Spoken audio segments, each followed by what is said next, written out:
जय हिंद फ्रेंड्स। उठ जाग मुसाफिर भोर भई, अब रैन कहा तुम सोवत है। जो सोवत है सो खोवत है, जो जागत है सो पावत है। मैंने सुना है कि कुछ लोग लड़कियों को पर्सनल मैसेज कर रहे हैं। हम सबके घर में स्त्रियां हैं। भगत सिंह, सुखदेव, राजगुरु, पढ़िए इनका इतिहास, शिवाजी। ये सब हरकतें मत करिए। ये जो भिखमंगई वाली हरकतें हैं ना, ये सब हरकतें मत करिए। किसी लड़की ने हल्का सा नोटिस दे दिया तो आप परेशान हो जाएंगे। गुटखा गैंग वाला बिहेव मत करिए।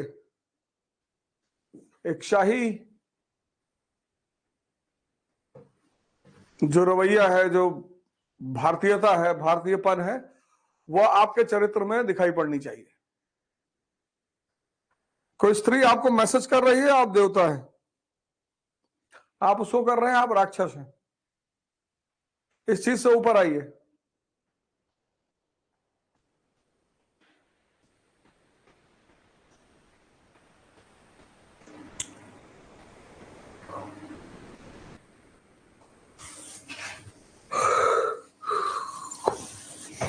नहा वहा के बैठना है। नहीं नहीं कि जमाई लिए जा रहे हैं अंदर ही।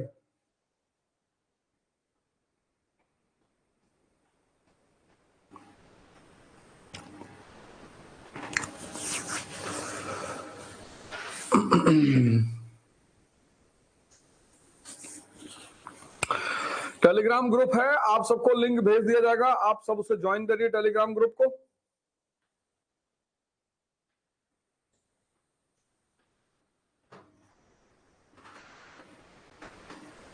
जीएस का एडवांस कोर्स करना पड़ेगा।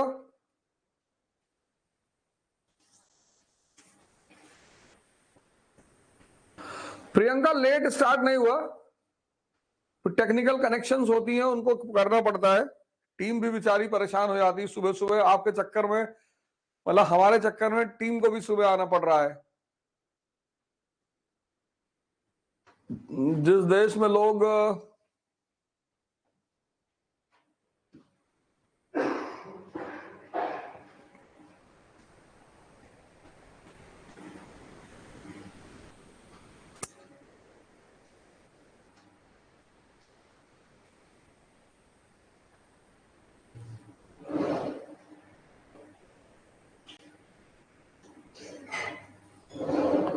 इतना मैसेज क्या करते हो? ध्यान और योग का सेशन होगा, टेंशन काहे ले रहे हो? योग वोग कराया जाएगा बकायदा, ऐसे ऐसे करके हो, हाथ वाथ उठा के सब सब होगा। योग और ध्यान का सेशन सब कुछ होगा।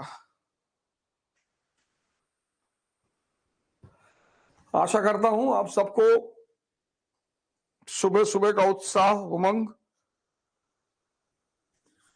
डायरी आप लेकर बैठे ही होंगे।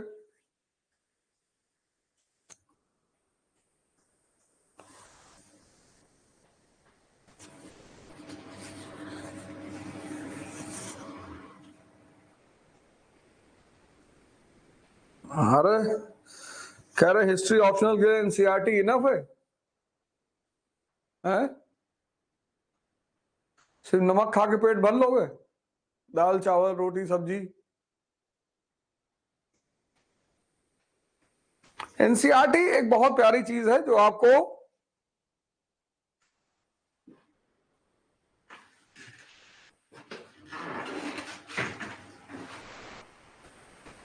योग और ध्यान। बेटा कैमरे का काम चल रहा है, आचार्य जी कराएंगे। आप स्वामी करमवीर जी आप लोग का इंट्रोडक्टरी लेक्चर लेंगे और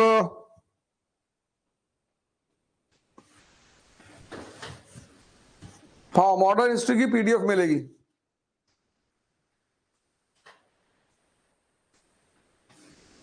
नहीं, बंद कर दो बेटा, नहीं चलता रहेगा, मेरा ध्यान जाता रहेगा। वाह,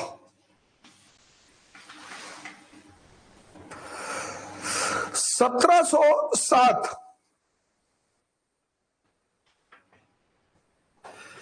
1707 1707 औरंगजेब की मृत्यु।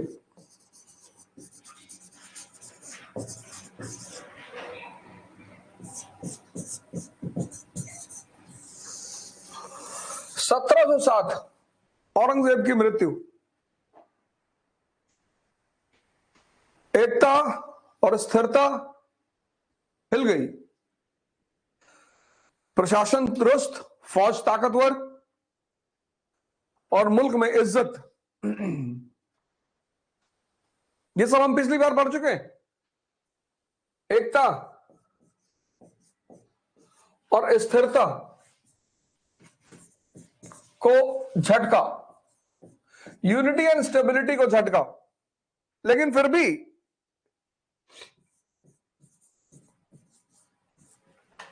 एकता और स्थिरता को झटका हिल गई, लेकिन फिर भी प्रशासन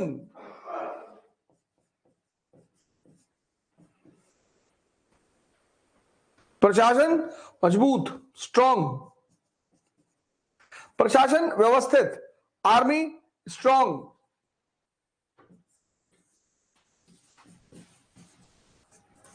मुगल वंश की देश में इज्जत, डायनेस्टी की देश में इज्जत। 1707। और इस परिस्थिति में बहादुर शाह वन मुगल राजा बन रहा है। अब उसके सामने दो चुनौतियां हैं। पिछली बार मैंने एक फॉर्मूला आपको दिया था, वो आपको अपने जीवन में भी लगाना है। Policy depends upon priority. नीतियां जो है वो प्राथमिकताओं पर निर्भर करनी चाहिए। ये सब मैं डिस्कस कर चुका हूं। अब प्राथमिकता क्या है? विद्रोह। जो विद्रोह का माहौल है पूरे देश के विभिन्न भागों में, और वित्तीय संकट, फाइनेंशियल क्राइसिस,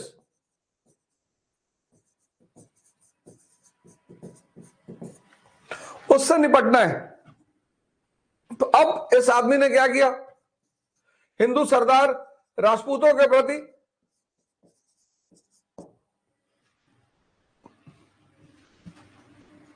मोर टॉलरेंट, अधिक सहिष्णु, पूर्ण सहिष्णु नहीं, पॉलिसियां याद होंगी, राजपूतों के प्रति अधिक सहिष्णु, more tolerant.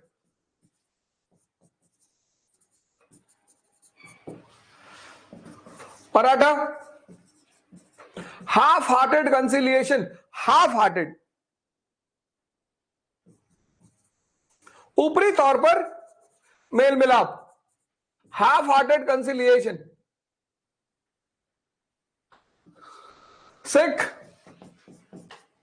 Peaceful agreement but resistance, शांतिपूर्ण समझौता गुरु गोविंद सिंह के साथ, उनको मनसब भी दिया, उनसे शांति समझौता भी किया, लेकिन बंदा बहादुर से रेजिस्टेंस जारी। जाट और बुंदेला से शांतिपूर्ण समझौता।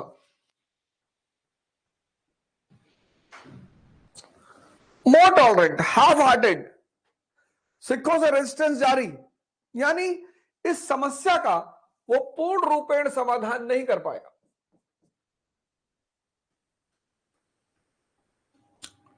वित्तीय संकट को उसने और बढ़ा दिया। ये जो फाइनेंशियल क्राइसिस चल रही थी, ये वित्तीय फाइनेंशियल बैंकरप्सी में बदल गई।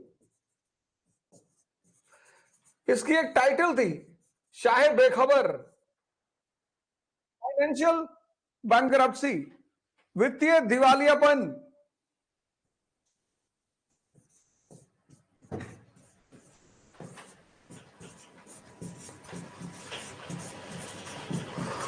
वित्तीय दिवालियापन। अब देखो, अब ये बैकग्राउंड है। बहादुर शाह इस परिस्थिति में मर गया। मोर टॉलरेंट, अधिक सहिष्णु,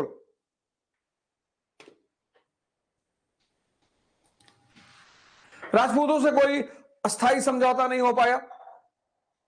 मराठा, वैसे ही गृह युद्ध चल रहा मराठों में, दक्षिण की राजनीति में अस्थिरता मौजूद है। सिख विद्रोह जारी है। जाट और बुंदेला पीसफुल है। लेकिन एक सबसे बड़ी घटना जो घटी वो है वित्तीय दिवालियापन, फाइनेंशियल बैंकरप्सी। अब ये परिस्थिति है, किसी भी शासक को जब तुम पढ़ रहे हो उसका बैकग्राउंड अपने सामने रखो, तो उसके बैकग्राउंड से तुम उसकी जो नीतियां हैं, क्रियाएं हैं, उसको जोड़ने में तुम्हें बड़ी मदद मिलेगी। यह है बैकग्राउंड। विद्रोह का पूरी तरह समाधान नहीं निकल पाया और देश वित्तीय दिवालियेपन का शिकार हो गया, फाइनेंशियल बैंकरप्सी का शिकार हो गया। अब इस परिस्थिति में एक नया शासक आ रहा है, और मैंने कहा चूंकि राज्य वित्तीय दिवालियेपन, फाइनेंशियल बैंकरप्सी का शिकार, तो अब राजा को जो मदद करेगा, गद्दी में बिठाएगा, पैसा देगा, वो राजा को डिक्टेट भी करेगा, वो राजा को दिशा निर्देश भी देगा। और यहीं पर मुगल राजनीति में एक नए तत्व का उदय होता है, किंग मेकर। तो अगला रूलर है जहांदार शाह, और उसका किंग मेकर है जुल्फिकार खान।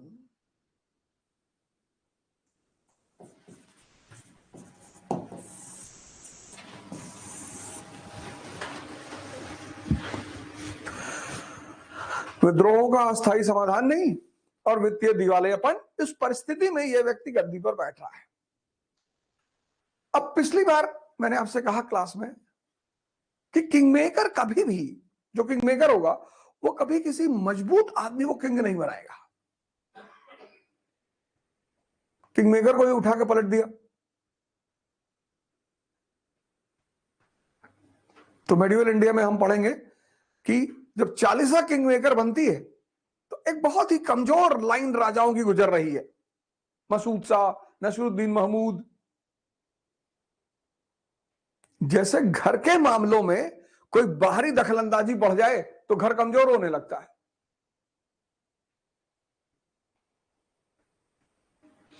ऐसे राज्य के मामले में राजा के साथ साथ किसी और की दखलंदाजी बढ़ जाएगी तो राज्य कमजोर होने लगेगा। अब जहांगीर शाह कमजोर और पतित,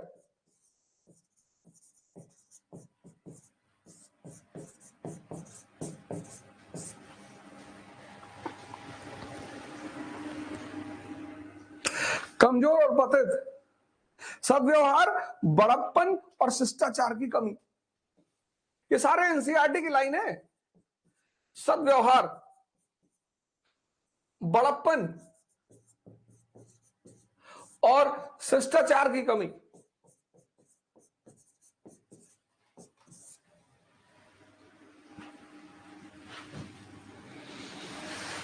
इसीलिए तो एक वर्ड बनाया गया, प्रोटोकॉल।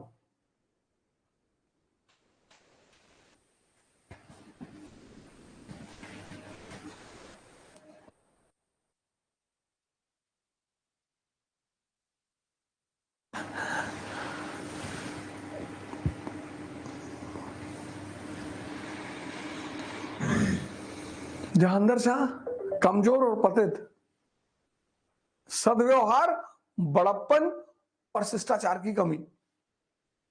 राजा है, मुगल राजा, मुगल, इनकी पूरी देश पे हुकूमत है। अब जिले का कलेक्टर तौलिया बांध के पूरे शहर में घूमे, इमेजिन करो, सिर्फ आंख बंद करके इमेजिन करो कि जिले का कलेक्टर तौलिया बांध के बाजार में घूमे और तौला बजाने वाले जो हैं उनके हाथ से शराब पी ले।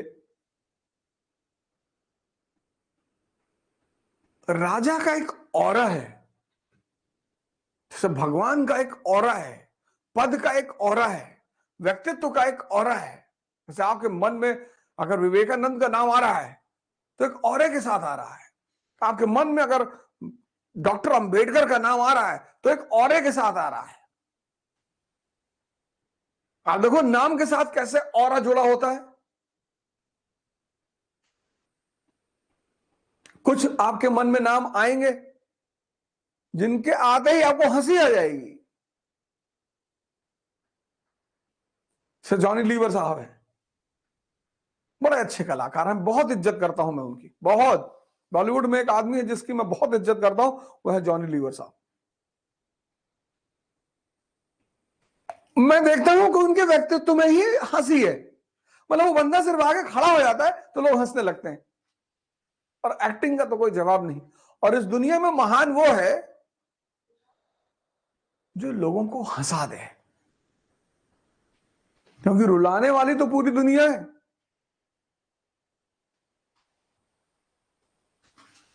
तो जिस मुगल वंश का इतना बड़ा औरा है, उसका राजा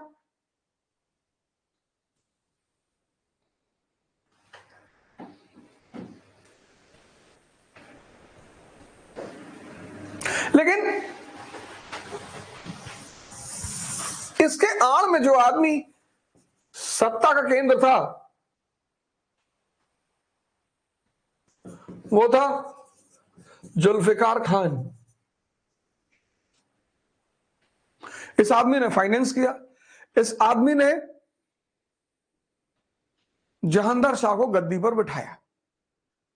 अब जो विद्रोह, अब फिर वही दोनों चीजें हैं, विद्रोह और फाइनेंस, विद्रोह और वित्त। इस आदमी को एहसास था, जुल्फिकार खान को, कि भारत एक विभिन्नतावादी मुल्क है और इस मुल्क को बिना सबके सहयोग के नहीं चलाया जा सकता।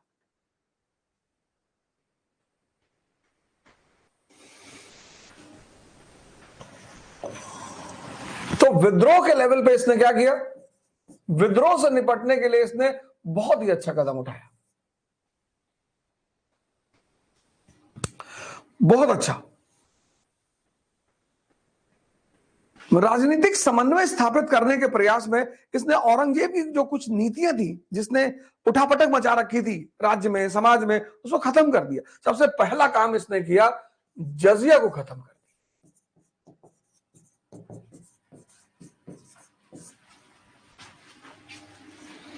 भारत एक विभिन्नतावादी मुल्क है, यहां कोई भी शासक अगर कट्टरपंथी होने की कोशिश करेगा वो नहीं चलेगा, तो चलेगा ही नहीं। अशोक सबको मिलाकर ले चलने की कोशिश, किसके द्वारा, धम्म की नीति के द्वारा। आज भारत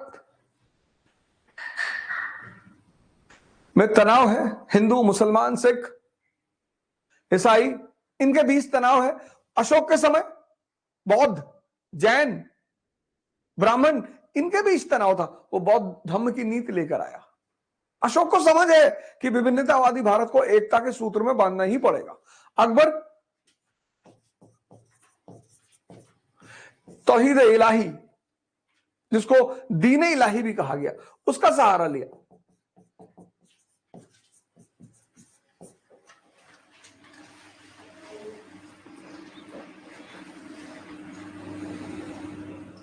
जुल्फिकार खान को भी यह बात समझ में आई कि किसी एक के सहारे पर शासन नहीं चलाया जा सकता। उसने जजिया खत्म कर दिया। भारत जब भी चलेगा, जब भी, सबको साथ में लेकर चलना पड़ेगा, सबका योगदान है। तो उसने पहला काम किया, जजिया खत्म कर दिया। दूसरा काम इसने किया, अब जजिया खत्म कर दिया तो ज्यादातर जो विद्रोही हैं वो नॉन मुस्लिम है, मराठा, सिख, जाट, बुंदेला। उससे वंश के प्रति एक अच्छा मैसेज गया। इस नीति का बड़ा इंपॉर्टेंस है, ये ऐसे नहीं आई, इस नीति का बहुत इंपॉर्टेंस। ज्यादातर विद्रोही कौन है, नॉन मुस्लिम, सिर्फ हिंदू नहीं है, नॉन मुस्लिम है। Maratha non Muslim, Sikh non Muslim, Rajput non Muslim, Jat और बुंदेला नॉन मुस्लिम।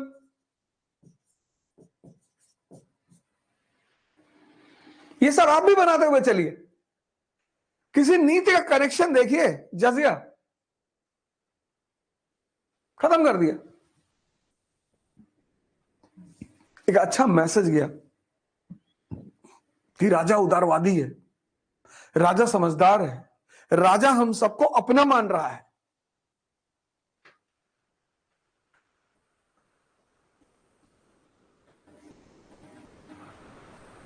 खानवा का युद्ध, पहले पानीपत के युद्ध के बाद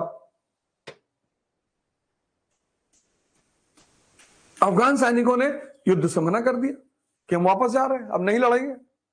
उनको पता था राजपूतों के बारे में, और राजपूतों का इतिहास एक गौरवमयी इतिहास है। राजस्थान, वहां के मरुस्थल से तप कर पैदा हुए लोग युद्ध को खेल मानते हैं। सबको परेशान किया, इल्तुतमिश को, बलबन को, रजिया को, अलाउद्दीन खिलजी को, शेरशाह सूरी को, सबको। भूगोल का व्यक्ति के चरित्र पर बड़ा असर पड़ता है।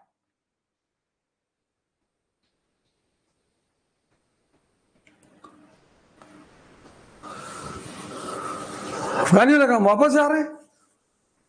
अरे बाबर ने कहा इसे कैसे जा रहे हैं यार, एक युद्ध और, फिर जन्नत, जन्नत हमारी। सिपाहियों ने कहा जन्नत जाना चाहते हो तुम अकेले जाओ, हम वापस घर जा रहे हैं। बाबर गया अपने गुरु के पास, उबैदुल्लाह हरार के पास, कि यार साहब ये तो वापस जा रहे हैं, ये तो कह रहा अब नहीं लड़ेंगे। तो उसके गुरु ने कहा कि देखो मैं तुमको एक फॉर्मूला बताता हूं, तुम लगा लो। कहा भैया फॉर्मूला और बोला ना बताओ, सीधे सीधे बताओ करना क्या है। बोला नहीं, फॉर्मूला जान लो कि तुम राजा हो और तुम्हारे सिपाही मुसलमान हैं। उसने कहा मैं भी मुसलमान हूं। कहा राजा का कोई धर्म नहीं होता, राजा की कोई जाति नहीं होती, राजा का कोई क्षेत्र नहीं होता, ये सब राजा के गुण हैं, एसेंशियल फीचर्स।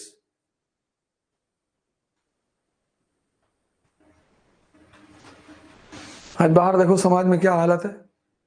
अब तुम्हें लगता हो, अब तुम अगर भारत के समाज को बाहर देखो, देखो कैसे लड़ रहे लोग, upper caste, lower caste, Hindu, मुसलमान। अब तुम्हें फील होगा कि महमूद गजनी ने इस देश को कैसे लूटा। अब तुम्हें फील होगा कि तैमूर ने इस देश को कैसे लूटा। नादिर शाह, आज उस पर चर्चा करेंगे, नादिर शाह पर कैसे लड़ रहे देखो, सिर्फ सत्ता के लिए, सिर्फ कुर्सी के लिए, बाकी कोई किसी का भला नहीं चाहता। जो व्यक्ति भला चाहेगा वो नफरत नहीं फैलाएगा, वो शिक्षा फैलाएगा, डॉक्टर अंबेडकर की तरह, ज्योतिबा फूले की तरह।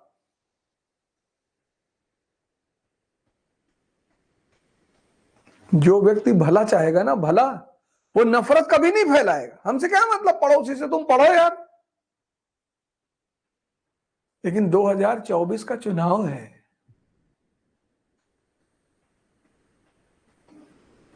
an election is the breeding ground of casteism and communalism in India। चुनाव जो है ना, वो जननी है किसकी, जातिवाद की और संप्रदायवाद की। जजिया हटाया, एक सद्भाव का माहौल पैदा किया उसने, क्योंकि ज्यादातर विद्रोही कौन थे, नॉन मुस्लिम थे। फिर उसने क्या किया,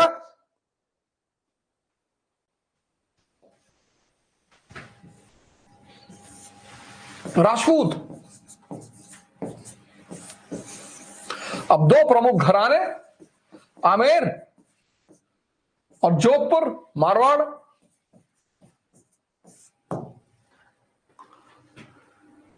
यहां का राजा जयसिंह, यहां के राजा अजीत सिंह,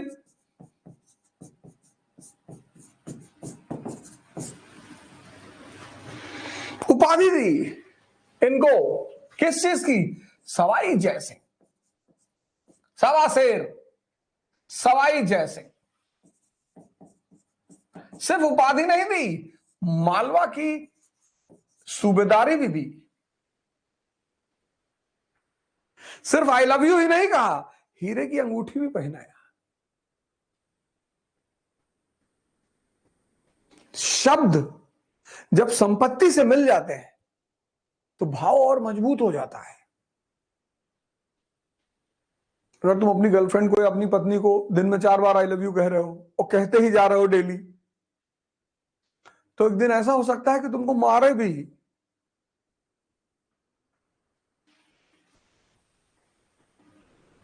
ये देखो, सिर्फ शब्द का सहारा नहीं लिया, संपत्ति, मालवा की सूबेदारी, अजीत सिंह को महाराजा की उपाधि और गुजरात की सूबेदारी।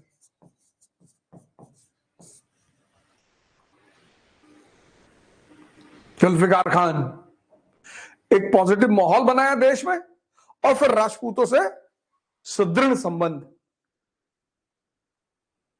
सम्मान भी दिया, संपत्ति भी दी। मराठा, मराठा,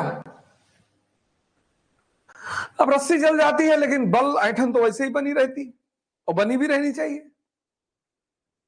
अब इसका दाऊद खान पन्नी ने एक समझौता किया था मराठों के साथ कि भैया आप वसूलो चौथ और सरदेशमुखी, आप इसकी वसूली करो सरदेशमुखी की। और मैंने पिछली क्लास में भी कहा कि अगर कोई चीज समझ में नहीं आ रही है उसको तुरंत इनबॉक्स बनाओ। अगर चौथ और सरदेशमुखी अभी भी समझ में नहीं आया, इसको इनबॉक्स करके यहां क्वेश्चन मार्क लगाओ। बड़ा प्यारा निशान है, चाबी की तरह है, जो दिमाग पे लगा दे तो दिमाग खुल जाए।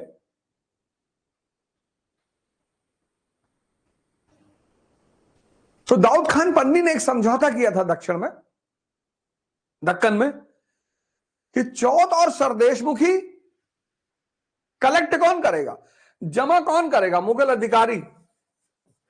इसको कलेक्ट करेंगे मुगल अधिकारी और कलेक्ट करके किसको देंगे, मराठों को। इसका कलेक्शन करेगा मुगल अधिकारी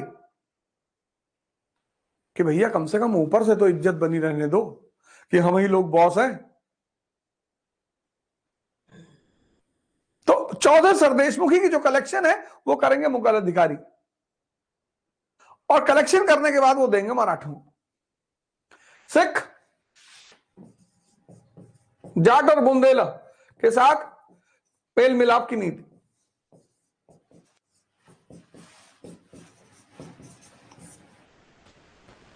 कंसिलिएशन और सिखों के साथ संघर्ष जारी,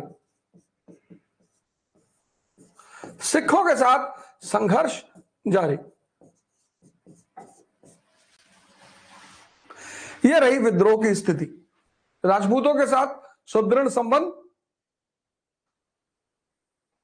मराठों के साथ उचित संबंध, उचित, अभी स्थायी संबंध नहीं हुआ क्योंकि अभी भी मुगलों ने वो जो शिवाजी का सपना था मराठा स्वराज, उसकी अनुमति नहीं दी। चौथा सरदेशमुखी दे दिया लेकिन इनडायरेक्टली। जैसे 1892 का जो इंडिया काउंसिल एक्ट है उसमें इलेक्शन है इनडायरेक्ट।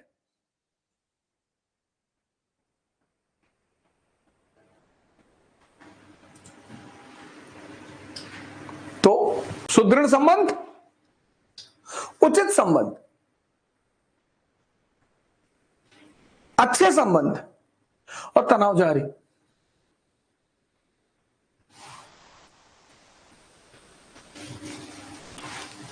वित्त के संबंध में, फाइनेंस के संबंध में अब स्टेट दिवालियापन का शिकार हो चुका है, तुरंत पैसा चाहिए।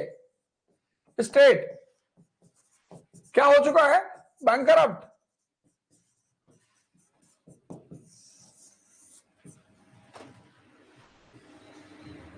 तुरंत पैसा चाहिए, तुरंत।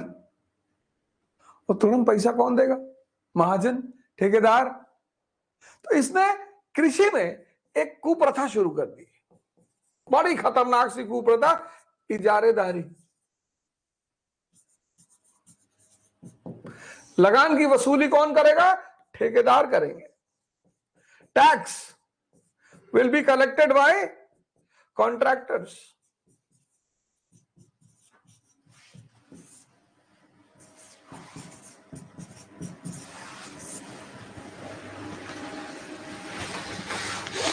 ठेकेदार, थानेदार, लंबरदार, इनसे भगवान बचाए। स्टेट बैंकरप्ट है, तत्काल पैसा चाहिए। अब वो जो टोडरमल की व्यवस्था है किसानों से, उससे काम नहीं चलेगा, तो अब लगान की वसूली ठेकेदार करेंगे। ठेकेदारों को एक निश्चित आय बता दी, भैया हमको इतना पैसा चाहिए। अब ठेकेदारों से कह दिया गया कि भैया हमको हर महीने तुमसे 100 रुपया चाहिए। अब ठेकेदारों ने क्या किया, उन्हें तो राज्य को सिर्फ 100 रुपया देना है, उन्होंने किसानों से कलेक्ट किया 2000 रुपया। ठेकेदारों ने किसानों से कलेक्ट किया 2000 रुपया। इससे क्या हुआ, इससे राज्य को पैसा तो मिलने लगा, लेकिन कृषक का उत्पीड़न बढ़ गया। ये डेवलपमेंट हो गई। पैसा तो आने लगा राज्य के पास, लेकिन कृषक का उत्पीड़न बढ़ गया। Suppression of farmers.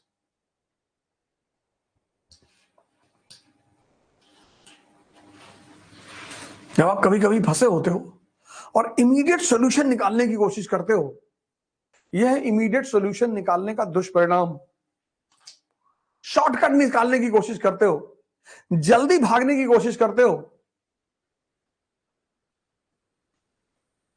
जितने लोग तैयारी करते हैं आईएएस की, उसमें 90% लोग सिर्फ इसलिए फेल होते हैं क्योंकि वो जल्दी में है।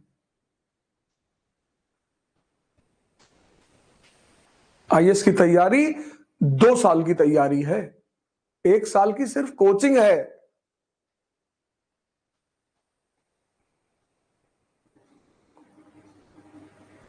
कल मैं इंटरव्यू सेशन ले रहा था, उसमें एक लड़का पाटन का आया, विपुल भाई, 22 साल का लड़का।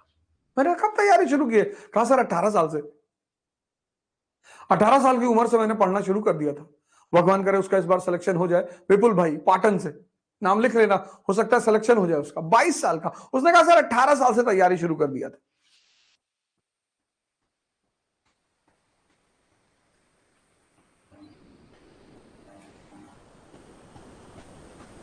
ये तैयारी 1 साल की नहीं है। 1 साल, एक तो ह्यूमैनिटीज इस देश में कोई पढ़ता नहीं, और ऊपर इस तरह से तो बिल्कुल नहीं पढ़ता। एनसीईआरटी को कितनी मजाक में लोग पढ़ते हैं, कभी इस तरह पढ़े सीरियसली? कितना गहरा खजाना दबा हुआ है एनसीईआरटी में, और अभी तो शुरुआत है। अभी तो शुरुआत है, अभी मुझे 13 चैप्टर कंप्लीट करने दो। तो एक संकट को मिटाने के प्रयास में दूसरे संकट को जन्म दे दिया।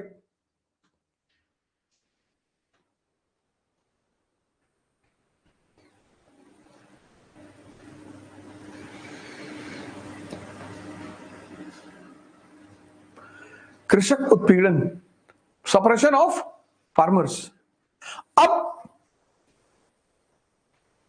अब स्टेट इज इन क्राइसिस।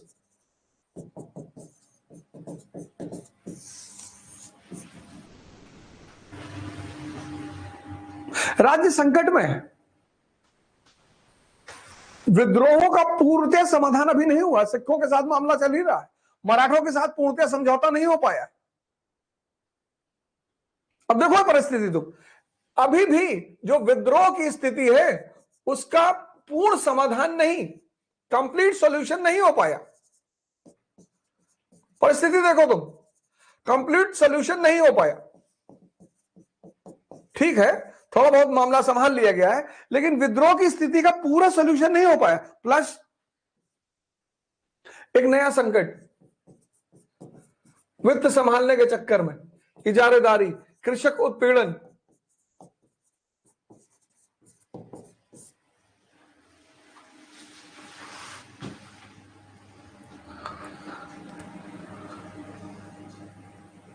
और इस परिस्थिति में ये देखो बैकग्राउंड, इस परिस्थिति में ये जो राजा है, किंग, ये अपने वजीर के प्रति ही साजिश कर रहा है, कॉन्स्पिरेसी कर रहा है।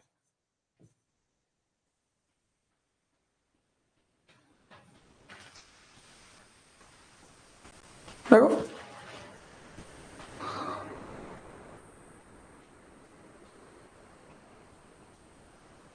तो घर का मुखिया अस्पताल में, और परिवार वाले कह रहे कि यार सब बैनामा करवा लेते, सब मकानवा ट्रांसफर करा लेते।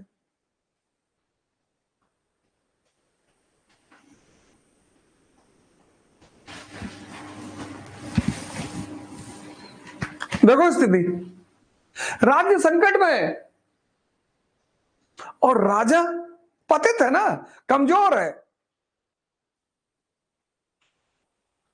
अपने ही वजीर के प्रति साजिश कर रहा है।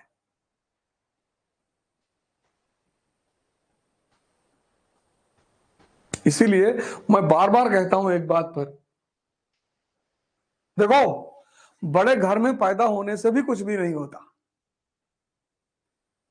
देखो राजक घर में पैदा हुए जहांदर शाह, इसीलिए मैं बार बार कहता हूं कि शिक्षा के साथ जो चीज सबसे ज्यादा जरूरी है, जो वो है व्यक्तित्व, पर्सनालिटी। इस देश की शिक्षा पॉलिसी क्यों फेल कर गई? उसने सिर्फ एक तो शिक्षा का पॉलिसी गलत, रटाना रटाना रटाना, दिमाग को तोता बना देना।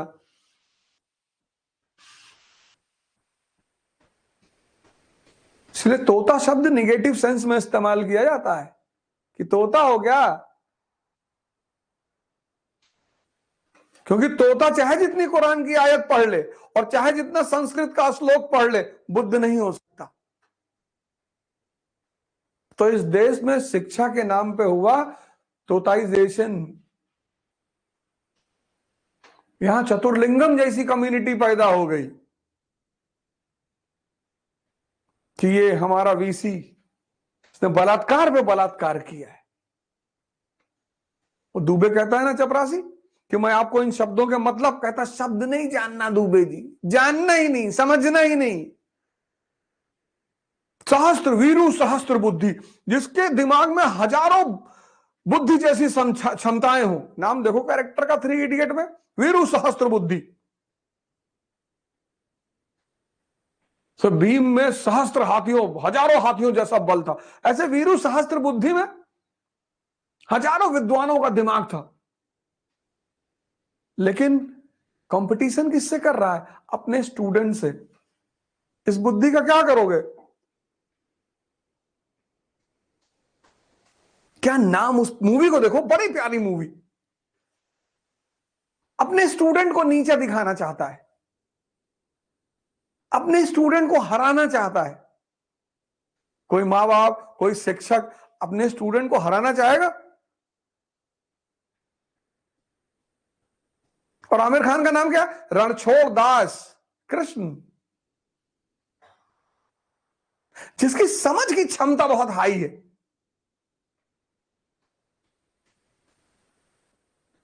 क्या डायलॉग मारता है वो कि बेटा काबिलियत पैदा करो, काबिलियत, तरक्की तुम्हारे पीछे भागेगी। वीरू सहस्त्र बुद्धि मत बनो और ना चतुर्लिंगम बनो।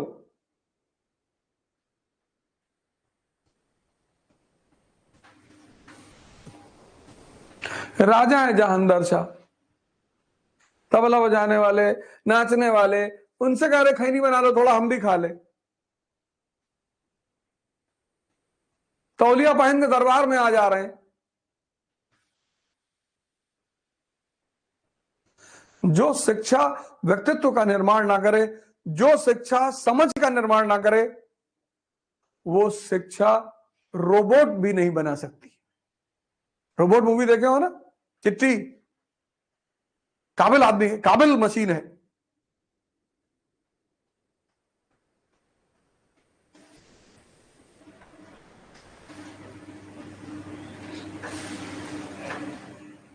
और 1713 में इसी चीज का फायदा उठाते हुए, राजा और वजीर की लड़ाई का फायदा उठाते हुए, फारूक सियार इसका भतीजा, इसने हरा दिया।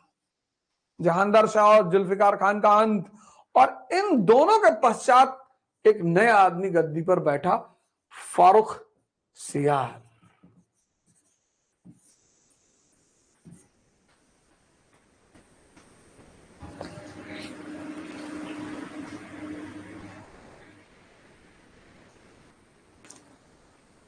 शिक्षा और व्यक्तित्व। तुम देखोगे ना जितने भी राजा महाराजा हैं,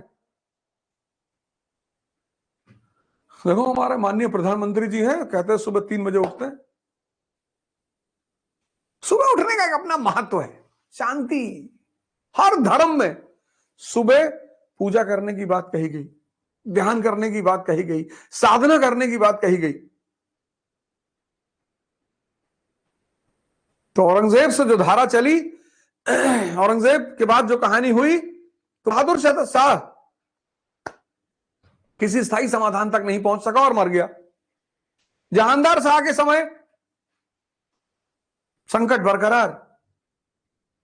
अब ये दिमाग में रखो कि जहांगीर के समय संकट बरकरार, और उसी बरकरार संकट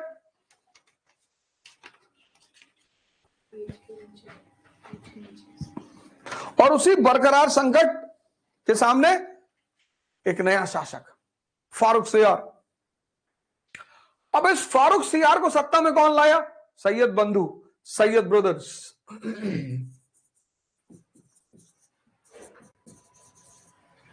अब्दुल्ला खान और हुसैन अली।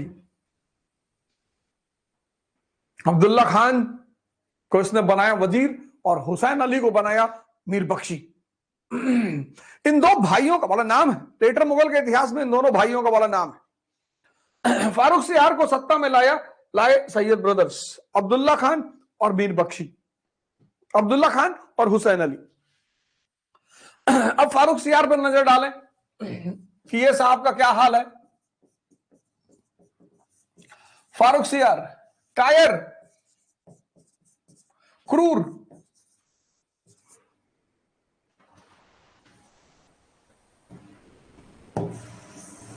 कायर और क्रूर।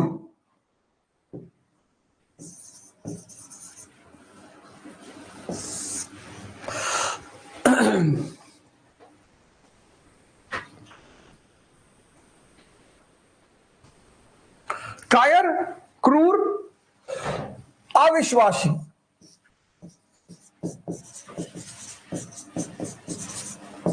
और बेईमान।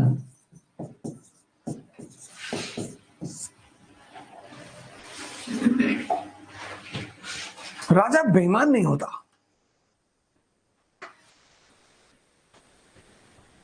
राजा बेईमान नहीं होता। तो फिर होता क्या है? राजा कूटनीतिज्ञ होता है। उसे पता है जनता से पैसा नहीं लेंगे तो राज्य चलाएंगे कैसे। शासन का जो मूलभूत सिद्धांत है वो शोषण है, लेकिन प्यार से।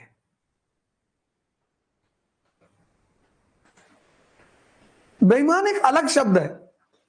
कायर है, ये किसी परिस्थिति का सामना नहीं कर सकता। देखो फिर व्यक्तित्व देखो, क्रूर है। राजा को कठोर होना चाहिए।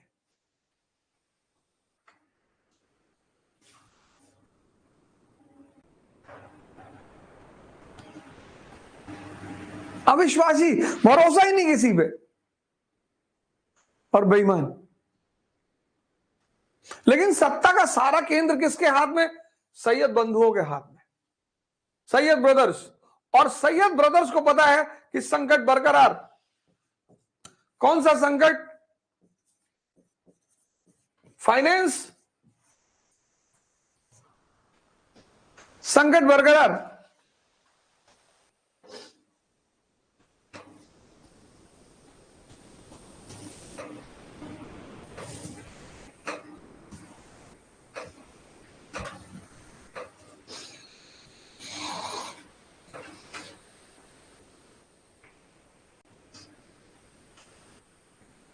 और इन दोनों भाइयों ने बड़े अच्छे कदम लेने शुरू किए। पहला, जनता का दिल जीतने की कोशिश की, जजिया फिर से खत्म किया।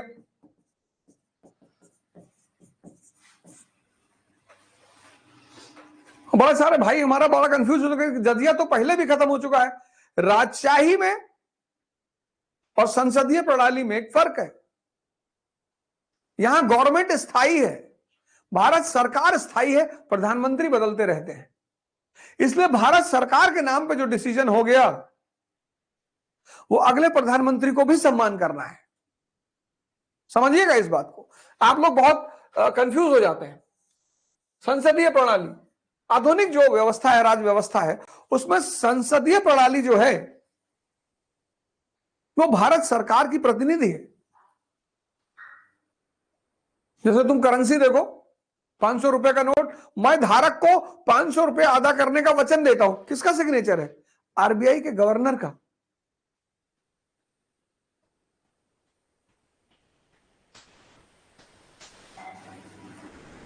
वित्त मंत्री का नहीं है, क्योंकि वित्त मंत्री 5 साल के बाद बदल जाएगा।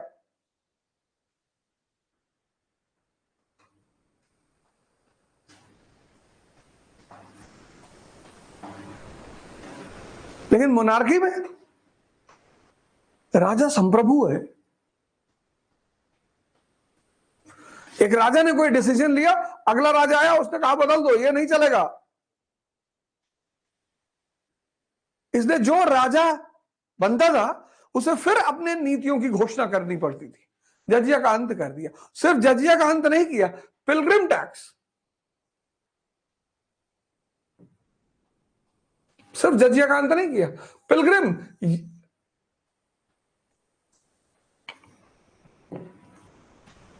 तीर्थ यात्रा कर, बहुत सारे स्थानों पे पिलग्रिम टैक्स, इसको भी खत्म कर दिया। रिलीजियस टॉलरेंस, धार्मिक सहिष्णुता की नीति अपनाई।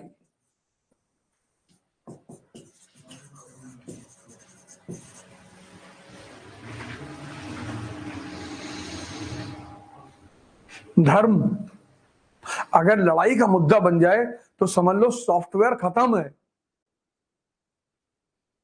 इतनी महान चीज है धर्म।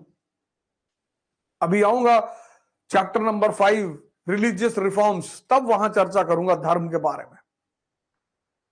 अभी इसी आधुनिक इतिहास में विवेकानंद पढ़ाऊंगा आपको, स्वामी दयानंद सरस्वती पढ़ाऊंगा, राजा राम मोहन रॉय पढ़ाऊंगा। धर्म मनुष्य को भगवान बनाने की कीमिया है, जाहिल बनाने की नहीं। इतनी बड़ी चीज है धर्म। और जो औसत बुद्धि है, और बड़ी सारी एयरलाइंस ऑपरेट करती है, इंडिगो करती है, विस्तारा करती है, एयर इंडिया करती है, तुम किसी में बैठ के जाओ जिसमें तुम्हारी इच्छा हो। ऐसे कई सारे धर्म हैं, कई सारे रास्ते हैं, तुम्हें जो अच्छा लगे उसको फॉलो करो और जो समझ में आए।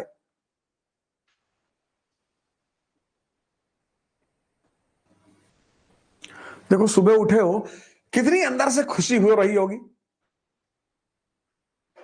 जो भी व्यक्ति सूरज उठने के बाद उगता है वो अपने आधे दिन को खत्म कर देता है। अब 5 बजे उठ रहे हो, 7 बजे तक एक राउंड मार दिया तुमने पॉजिटिव थॉट का, पढ़ाई का, योग का, ध्यान का, यहां से तुम्हारा दिन शुरू हो रहा है। और निराश किस बात पे हो? निराशा किस बात की है? ये हार जाएंगे? हार जैसी कोई चीज होती ही नहीं। ये हार शब्द, ये बेइज्जती शब्द, इन शब्दों को शाही वर्ग ने इजाद किया है हम जैसे मिडिल क्लास के लोगों को डराने के लिए। किसी को डरा ले जाओगे तब वो काम नहीं करेगा। ये बात याद रखना, कुछ शब्द ऐसे हैं, हारना, बेइज्जती,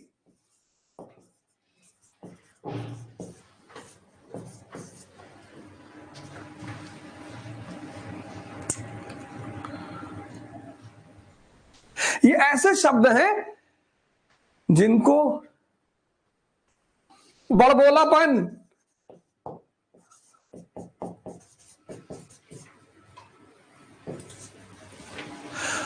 खूब बड़ी बड़ी बातें किया करो, कोई बात नहीं, करोगे तभी तो दिमाग में रोटेट करेंगी।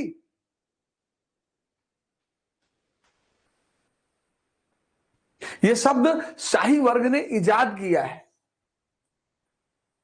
राहुल जी हमारे विपक्ष के नेता हैं, इतने लीडरशिप इतने दिन से कर रहे हैं, अपनी पार्टी को नहीं सत्ता में ला पा रहे हैं, मरे थोड़ी जा रहे हैं, प्रयास कर रहे हैं, नित्य नए प्रयास कर रहे हैं।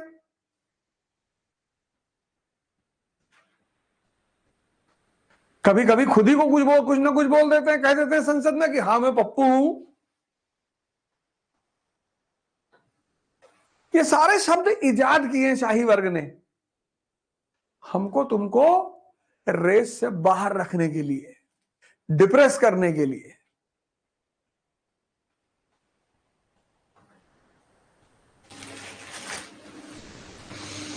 क्या हार में क्या जीत में किंचित नहीं भयभीत में, कर्तव्य पथ पर जो भी मिला ये भी सही वो भी सही,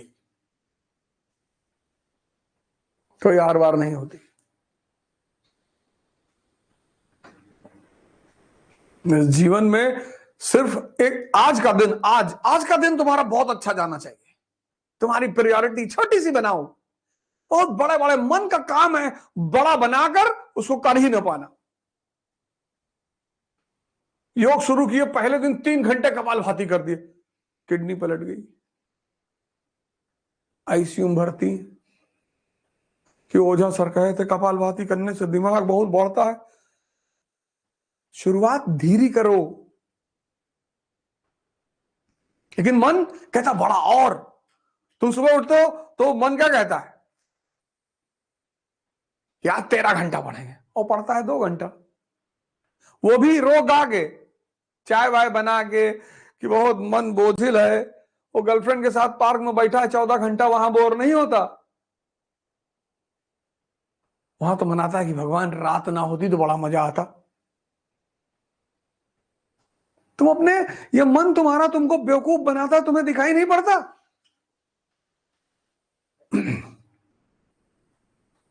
मन तुम्हारा 24 घंटे तुमको बेवकूफ बना रहा है, तुमको दिखाई नहीं पड़ रहा है। ये जो मन तुम्हें बेवकूफ बना रहा है प्रतिपल, इसको देख लेना ही ध्यान है।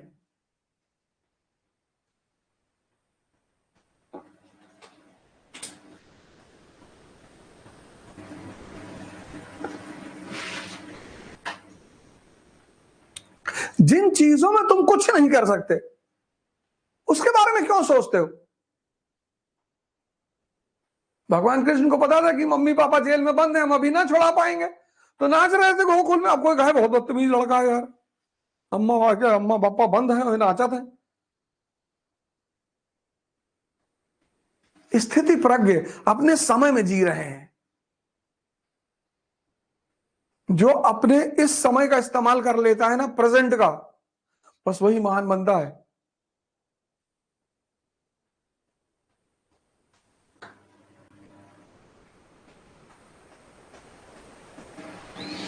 और जब दिसंबर की भयंकर ठंडक शुरू होगी तब 4 बजे पढ़ा जाएगा, 4 से 6।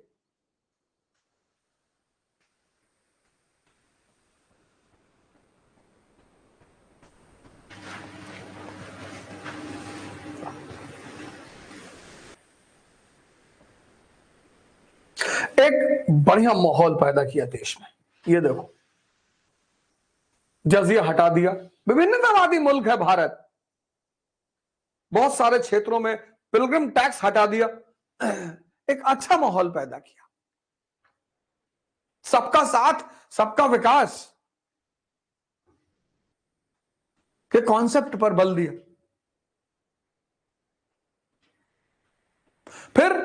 फिर वही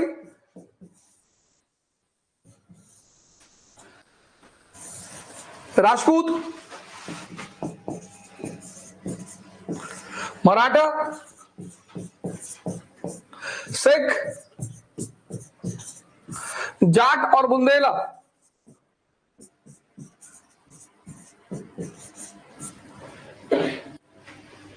राजपूत,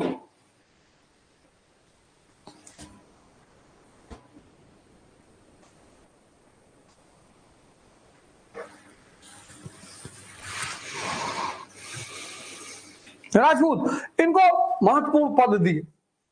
अजीत सिंह और जय सिंह को महत्वपूर्ण पद, इंपॉर्टेंट पोस्ट।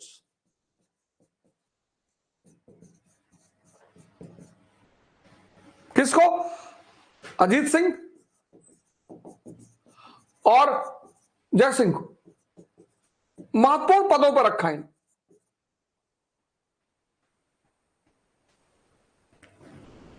सबसे क्रांतिकारी जो समझौता किया सैयद ब्रदर्स ने वो मराठों के साथ किया। स्टार बनाइए, 1719 की संधि, ट्रीटी ऑफ 1719,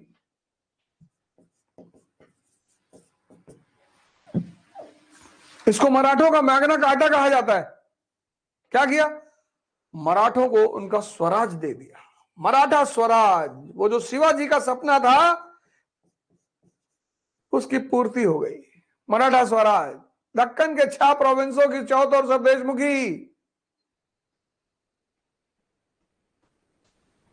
दक्कन के 6 प्रोविंसों को 6 प्रोविंस के चौथ एंड सरदेशमुखी।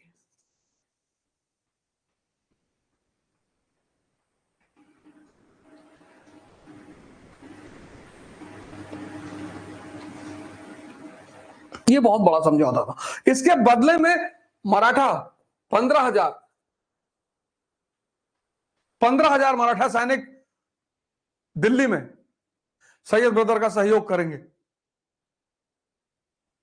शिवाजी का सपना पूरा हुआ।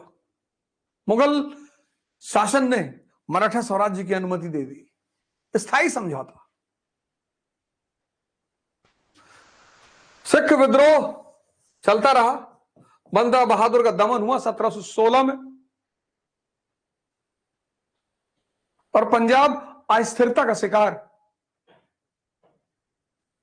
जाट और बुंदेला मेल मिलाप की नहीं थी।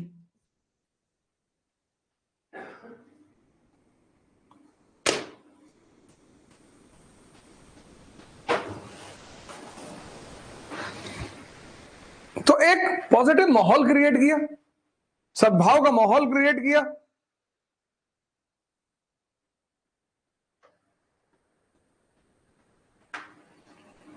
साइकोलॉजिकल स्तर पर यह दिखाया कि नहीं, हम सब एक हैं। राजपूतों को संतुष्ट किया, मराठों को तो वरदान दे दिया, तोहफा। यह बहुत बड़ी घटना है फारूक सियार के काल की। शिवाजी के सपने की पूर्ति, मराठा स्वराज का मुगल शासन द्वारा एक्सेप्टेंस, बंदा बहादुर का दमन और पंजाब अस्थिरता का शिकार।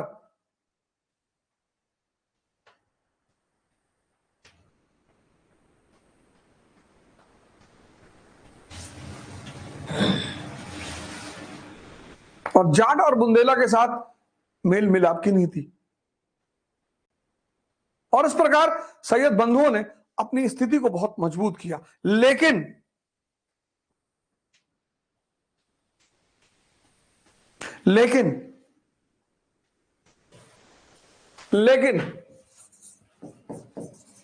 बट दरबार षड्यंत्र का अड्डा,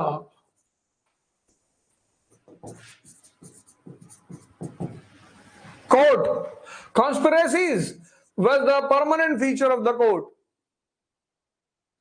दरबार षड्यंत्र का अड्डा, अधिकारी फ्रॉड का सहारा लेकर धन का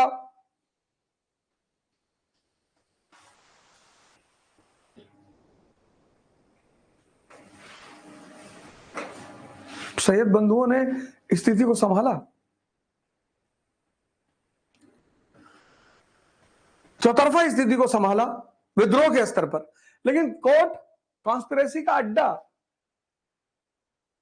fraud special feature of the officers.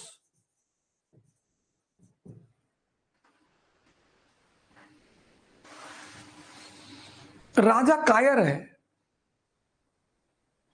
क्रूर है, अविश्वासी है, बेईमान है। ठेकेदार कर वसूली कर रहे हैं।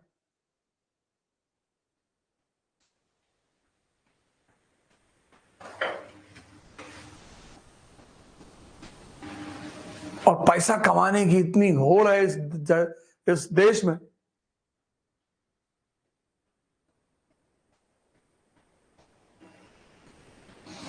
पैसा कमाना बुरा नहीं है, बहुत अच्छा। पैसा कमाना बहुत अच्छा है, लेकिन किसी भी तरह से पैसा कमाना,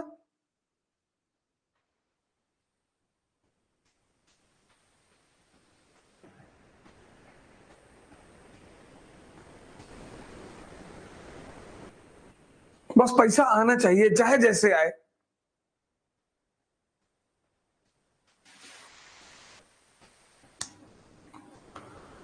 वित्तीय स्थिति, वित्तीय स्थिति विकट,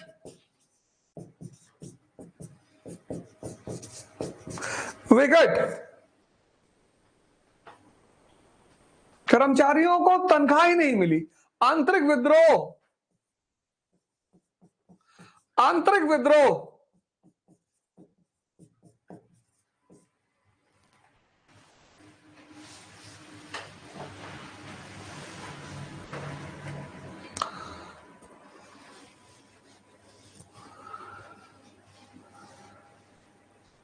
ये देखो,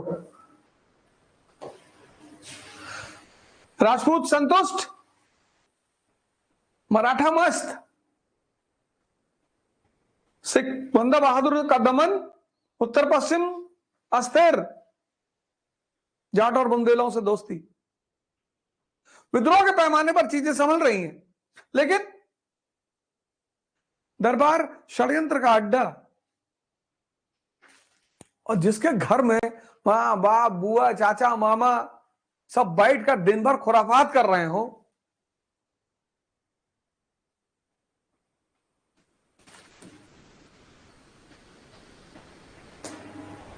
जिस आदमी का पतन होना होता है उसके साथ दो चीजें बहुत होती हैं।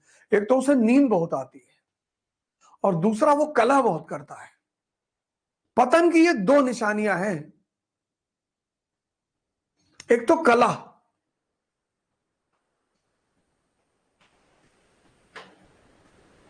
और दूसरा नींद।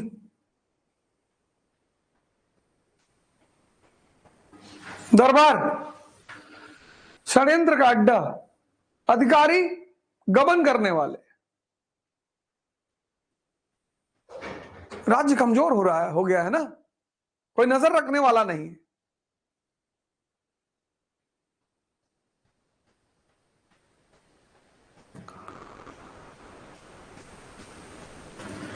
वित्तीय स्थिति विकट, कर्मचारियों को तनख्वाह नहीं, आंतरिक विद्रोह।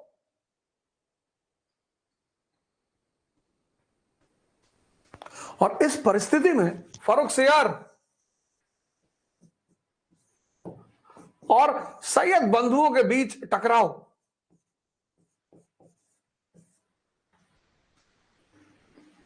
फारूक सियार तुम पूरा लिखना, FSSB मत लिखना। फारूखसियार और सैयद बंधुओं के बीच में टकराव। राजा मुक्त होना चाहता है, इंडिपेंडेंट होना चाहता है कि हम निर्णय लेंगे। पैजामा तो पहन नहीं पा रहे, निर्णय कैसे लोगे? एक कमजोर व्यक्तित्व को बहुत आराम से भड़काया जा सकता है। कमजोर व्यक्तित्व है, भड़का रहे हैं, तुम्हारे वजीर इतना बढ़िया काम कर रहा है, मीर बख्शी इतना बढ़िया काम कर रहा है, सपोर्ट करो, उसके साथ बैठो।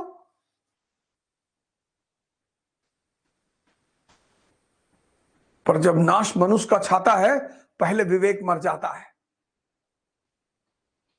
विवेक बड़ा प्यारा शब्द है। लोग अपनी इंफॉर्मेशन का विस्तार कर रहे हैं, विवेक का विस्तार करो, विवेक। इसलिए हिंदुओं ने शिव जी की एक फोटो बनाई, उसमें तीसरी आंख बनाई, बहुत प्यारी तस्वीर है वो। यहां से देखना शुरू करो, यहां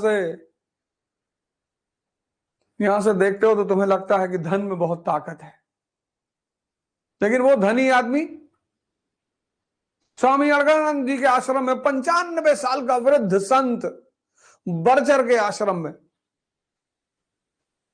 एक से एक धनी, एक से एक मठाधीश, एक से एक राजनेता हाथ जोड़कर उसके सामने खड़े हैं, और उस व्यक्ति की मर्जी है वो मिले या ना मिले।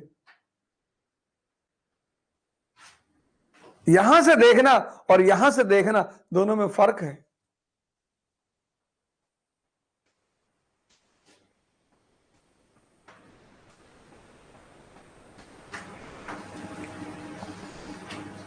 भाई तुम्हारे अधिकारी बढ़िया काम कर रहे हैं, चीजों को स्टेबल कर रहे हैं, उनकी मदद करो।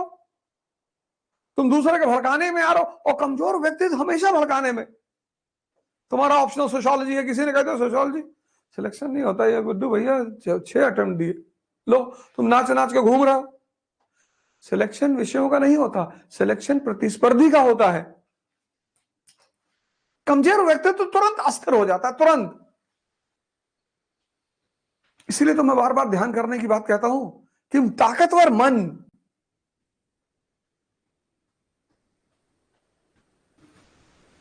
कभी ट्राई करके जाके देखो, बाजार में कोई आदमी लेवाइस की पैंट खरीद रहा, जाके उसके बगल खड़े हो जाओ, कहते उसका रंग उतर जाता है।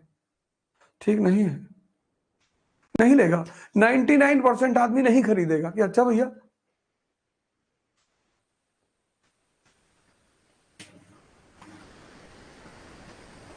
मैं बार बार कहता हूं, एलमंड सोप लगा रहे हैं, एलमंड क्रीम लगा रहे हैं, एलमंड तेल लगा रहे हैं, एलमंड क्रीम लगा रहे हैं, नाचोगे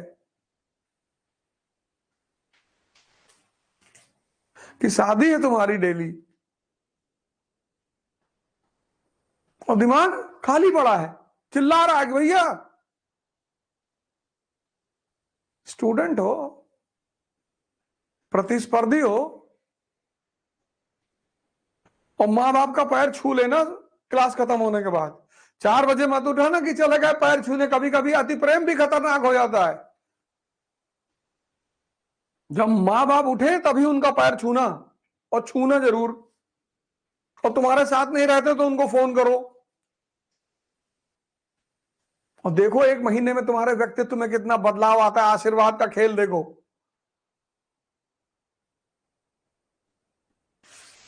जिसने तुम्हें पैदा किया है, इतना बड़ा किया,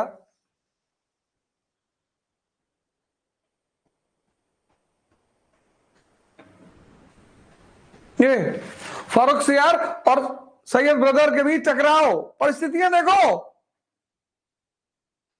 और इसी टकराव का एक खतरनाक परिणाम 1719 में सैयद बंधुओं ने फारूक सियार की हत्या कर दी, राजा को ही उड़ा दिया। फारूक सियार कौन है? रतिशंकर शुक्ला।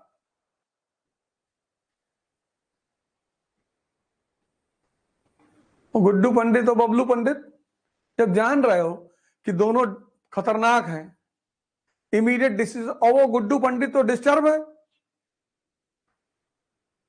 और तुम उसको मां की गाली दे रहे हो अपने घर में बुला के। तुम कितने बदतमीज आदमी हो।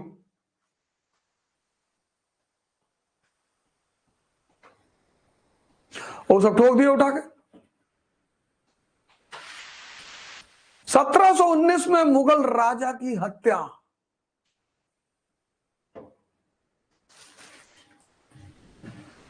राजवंश के स्टेटस का पतन, कि इनके अधिकारियों ने साहब राजा को ही मार डाला।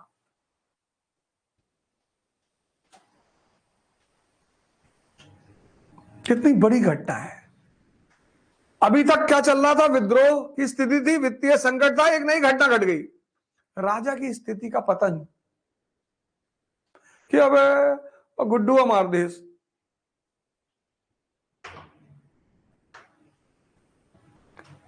– 1719 में फारूक सियार की हत्या। अब इस हत्या से 2 बातें हुई। एक, जनता जो है उसके मन में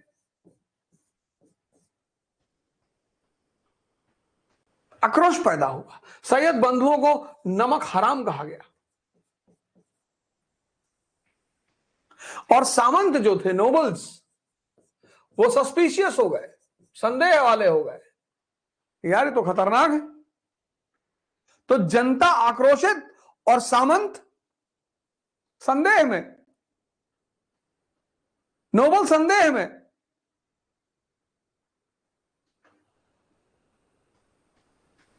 जनता आक्रोशित। जनता को क्या पता होता है? तो जो बात तुम फैला दो जनता जान लेती है। जनता को थोड़ी पता था कि राजा बदतमीज है। उसको तो बताया, देखो जेकर खाइन भैया वही पतरिम छेद कर दीन।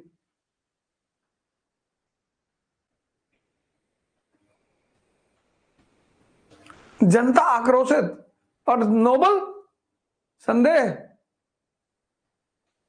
सामंत सशंकित हो गए। जनता आक्रोशित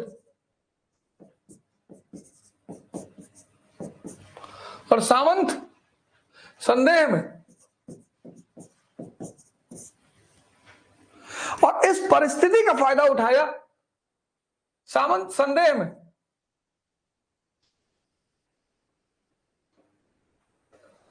किसके प्रति? सैयद बंधुओं के प्रति।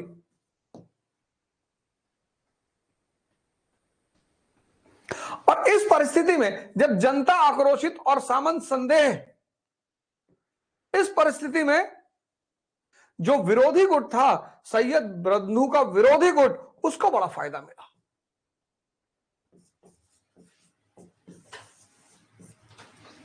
इस परिस्थिति का फायदा किसको मिला? विरोधियों को। विरोधी गुट को बहुत फायदा मिला, बहुत फायदा।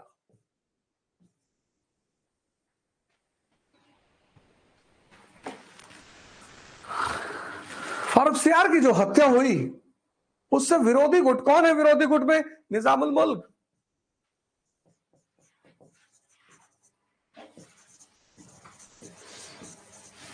और उसका चाचा अमीन खान, ये है विरोधी गुट। और गुटबाजी तो हर जगह है, घर में है, परिवार में है, ऑफिस में है। और गुटबाजी का अपना एक मजा है। इस दुनिया में 95% लोगों को अपना समय काटना है, समय का इस्तेमाल नहीं करना। समय का इस्तेमाल कौन करेगा? जो जिंदा है, जो ध्यानी है, वो समय का इस्तेमाल करेगा। इसलिए मैं कहता हूं 3 जगह जाओ, या तो जिम जाओ, बॉडी ही बन रही है, मंदिर जाओ, व्यक्तित्व बन रहा है, और लाइब्रेरी जाओ, ज्ञान बढ़ रहा है। इन 3 चीजों को छोड़कर बाकी जगह कभी कभार चले जाओ। किसी का निषेध मत करो जीवन में। कुछ लोगों की आदत है, एक एक्सट्रीम छोड़ते हैं तो दूसरा एक्सट्रीम पकड़ लेते हैं। अति किसी भी चीज की खराब है। बैलेंस रहो। कभी पार्क में भी चले आओ, कभी मूवी भी देख लो, कभी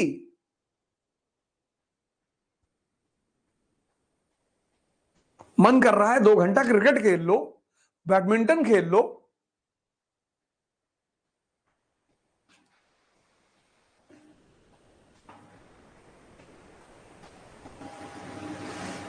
समय,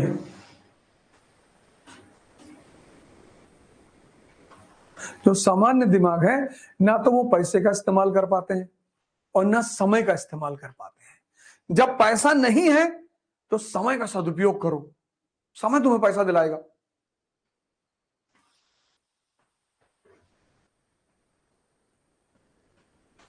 ये देखो, ये हत्या जो रही, ये बहुत खतरनाक साबित हुई सैयद बंधुओं के लिए। जनता आक्रोशित, जनता ने कहा ये तो नमक हराम है। और सामंत संदेह में कि यार जो आदमी ने राजा को उड़ा दिया, वो हमको उड़ाने में कितना टाइम लगेगा। यही तो हुआ गुड्डू पंडित, बबलू पंडित के साथ। दादाजी क्या कहते हैं खंडानंद से कि सपोले हैं, इन पर नजर डालो। एक तो तुम मार दिया रतिशंकर शुक्ला को, और जब यहां आए हो तो अपनी गलती मानने के बजाय तुम भड़क रहे हो कि तुम फिर वही लीपापोती कर रहे हो। बबलू पंडित समझदार है, कहता है भैया गलती हो गई।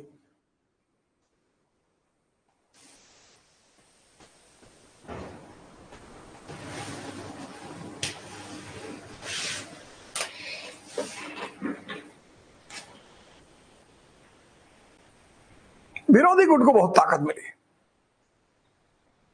फारूक सियार की हत्या से। विरोधी गुट कट्टरपंथी भी थे, कट्टरपंथी मतलब जिसकी बुद्धि उसके घुटने में है।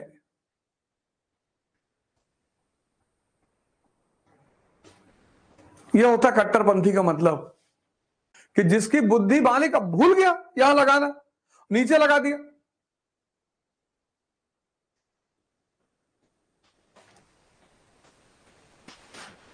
बुद्ध, कबीर, दादू, नानक, रैदास,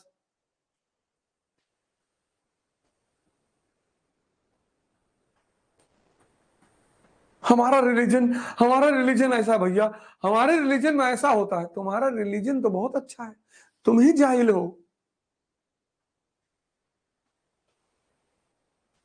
तुम्हारा आचरण, तुम्हारा व्यवहार, तुम्हारे जीने का ढंग, ये सब प्रमाणित करता है कि तुम्हारा परिवार कैसा है, तुम्हारा धर्म कैसा है। सिर्फ कहने से अच्छा होता है?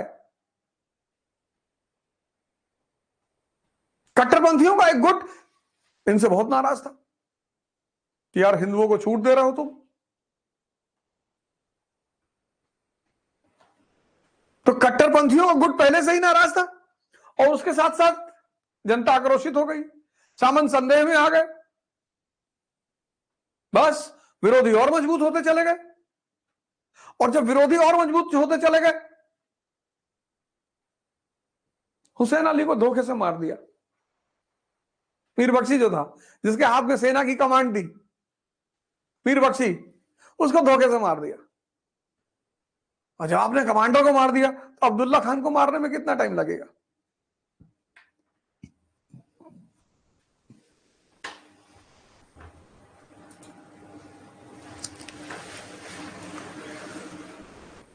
और फारूक सियार के मरने के बाद दो और राजा इन्होंने बैठाए, छोटे छोटे बच्चे, और 6 रोग से मर गए।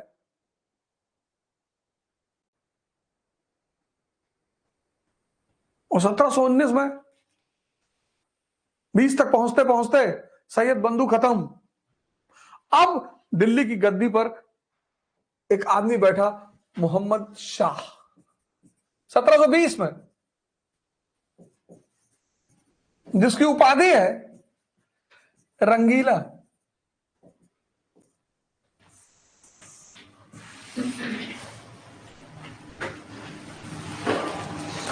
जीवन में उपाधियों का बड़ा महत्व है। उपाधि मतलब समाज आपको किस नजर से देख रहा है, आपके कर्म क्या हैं। तो गांव में देखो कभी कभी नाम रख देते हैं लोगों का, डमरू, कि मैं जहां 4 लोग देखते हो वहीं बजना शुरू हो जाते हो। अब घंटा जो शब्द है वो बड़ा प्यारा है, मंदिर में भी है, स्कूल में भी है।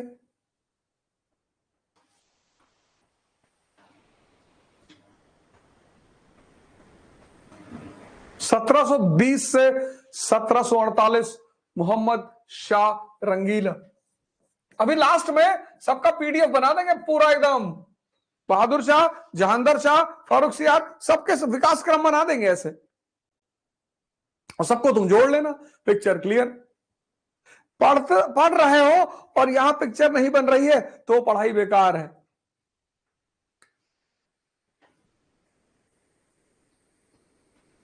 और पढ़ाई का काम है समझदारी का विकास, पढ़ाई का काम ज्ञान, इंफॉर्मेशन का विकास नहीं। एक बार बीरबल का उनकी पत्नी से झगड़ा हो गया। आराम से पढ़ो, टेंशन मत लो, यार कहानी सुना रहे हैं। और मेरी क्लास में सिर्फ भारतीय बैठेंगे, इंडिया फॉर इंडियंस। यार ये देश तुम्हारे हाथ में है, युवाओं के हाथ में। देखो क्या चल रहा है, देखो बाहर क्या चल रहा है।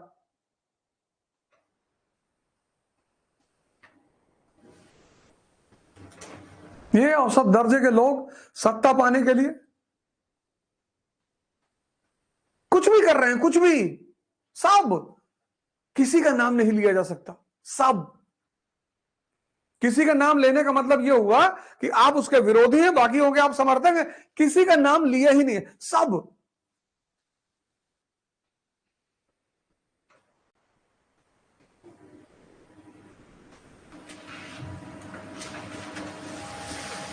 जहां सब नंगे हैं वहां क्या किसी का नाम लेना, सब।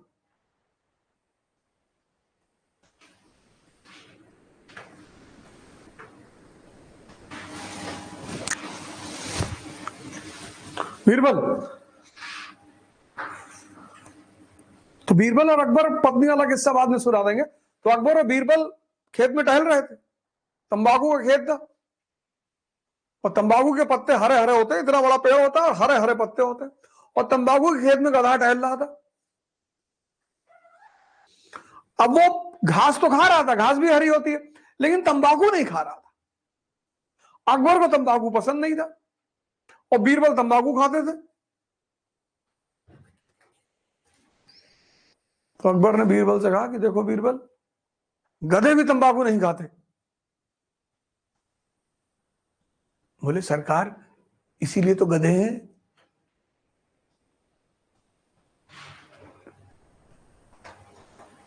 सोचो, जो आदमी बादशाह से मजाक कर दिया देता रहा हो,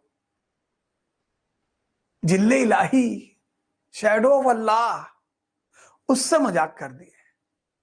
एक दिन अकबर ने दरबार में कहा कि बीरबल यार, मैंने सपना देखा कि मैं शहद के नाले में गिरा हूं और तुम मैले के नाले में गिरे हो। बीरबल ने कहा सरकार, सपना मैंने भी देखा है कि आप मुझे चाट रहे हैं और मैं आपको चाट रहा हूं। इसका विकास करना है। ये जो किताब ले लेके नाच रहे हो चारों तरफ, तोता मत बनो, जागो, अपना उत्थान करो, राष्ट्र का करो, समाज का करो, पहले अपना करो। तुम्हारे उत्थान से ही अगला उत्थान जुड़ा हुआ है। पहले अपना करो, साधना करो, तपस्या करो। आप में से बहुत सारे लोग, भाई हमारे, बहनें हमारी, बेटियां हमारी, उनको लगता होगा मुझे कौन पढ़ाएगा यार, मुझे कौन बताएगा। हम बता रहे हैं ना,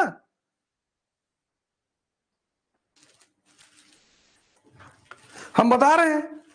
अभी प्रीलिम्स का बताएंगे कैसे पढ़ा जाता है, मेंस का बताएंगे, 2-3 चैप्टर खत्म होने दो, अभी डायग्राम बना बना के बताएंगे, पढ़ो, हमसे सीखो और अपना विकास करो।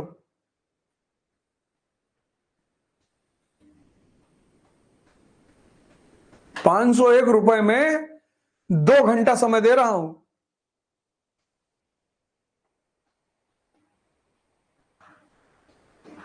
चाय पीना बंद कर दो, ₹5 की चाय है, ₹150 वहीं बच गया। चाय पियो, अदरक डाल लो, शहद डाल लो, गुड़ डाल लो, शहद नहीं मिलती है गुड़ डाल लो, गुड़।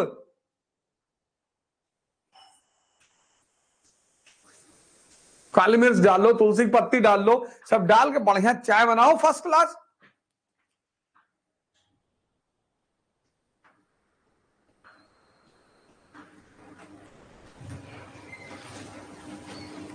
ये मोहम्मद शाह रंगीला 1720 से 1748। अब ये आदमी जब गद्दी पर बैठा तो मुगल तोपखाना जो है, आर्टिलरी,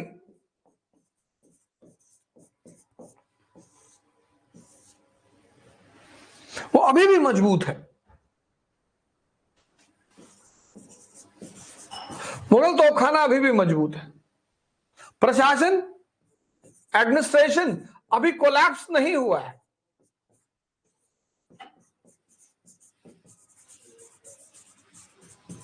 मतलब अभी खत्म नहीं हुआ है। मुगल तोपखाना अभी भी मजबूत है, प्रशासन अभी कोलैप्स नहीं हुआ है। मराठा दक्कन में ही है, अभी भी दक्कन में।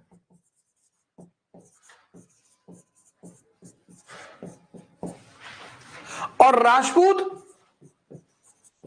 लॉयल।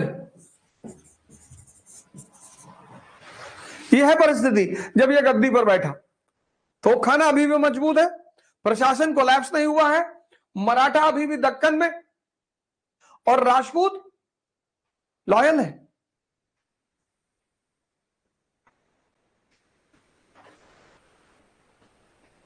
देखो कैसे एनसीईआरटी पॉजिटिव चीजों को निकाल रही है।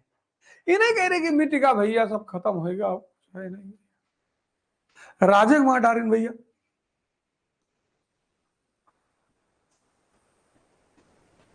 अब इस परिस्थिति में मुगल राजवंश को क्या चाहिए? एक युग पुरुष चाहिए।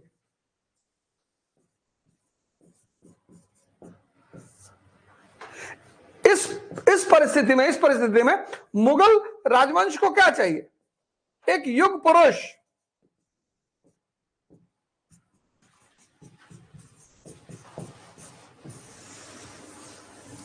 पर एनसीईआरटी क्या लिखती है?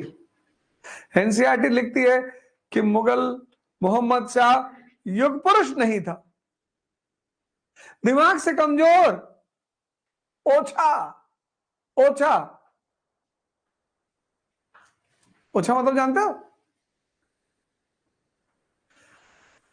कि अपने दरबारी की चिकोटी काट ली। राजा है, आईजी जो है अपने ड्राइवर को चिकोटी काट ले। तुम सोच के देखो इस बात को सिर्फ। ओछा, 5 रुपया देके सड़क पे पड़ा, उस पैर रख के खड़े हो गए। ओछा, नौकरानी पोछा लगा रही, उसको आंख मार दिए। राजा है। देखो एनसीईआरटी किन शब्दों का प्रयोग कर रही है, वो शब्द सोचने लायक है। तुम तो ऐसे कलम लेके अंडरलाइन किए जा रहे हो। एनसीईआरटी चिल्ला रही कि भैया चुप, पढ़े जा रहे। ओछा, पढ़ना एक आनंद है अगर तुम सोच रहे हो तो। दिमागी रूप से कमजोर,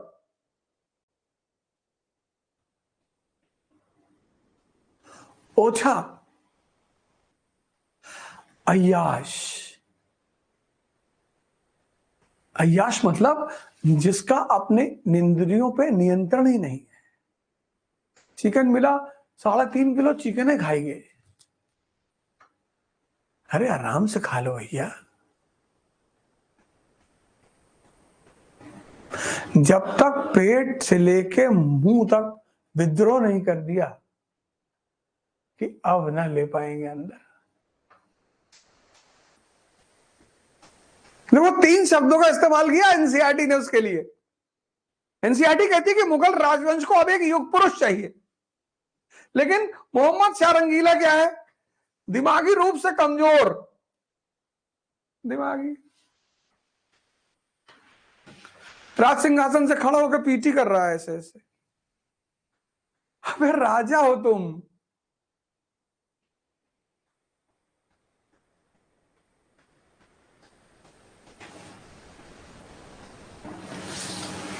देखो मुन्ना त्रिपाठी और अखंडानंद त्रिपाठी में क्या फर्क है? मुन्ना त्रिपाठी अपने 6 लोग साथ बैठ के तुम गांजा पी रहे हो। अखंडानंद को देखा पूरी फिल्म में कहीं किसी के साथ कुछ बैठे करते हुए?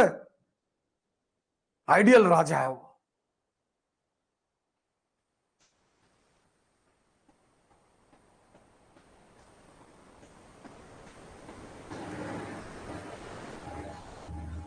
मुन्ना त्रिपाठी, मोहम्मद शाह रंगीला। हमें लड़की नहीं तैयार है तुमसे प्यार करने के लिए, जबरदस्ती करोगे? स्वीटी, ये लव भी अजीब चीज है, जबरदस्ती है। मैं खुद ही अपनी जीप पे लिखाए हैं किंग ऑफ मिर्जापुर। राजा लोग तुम्हें कहें। देखो लोग गाड़ी गाड़ी पे स्टिकर लगाए हैं।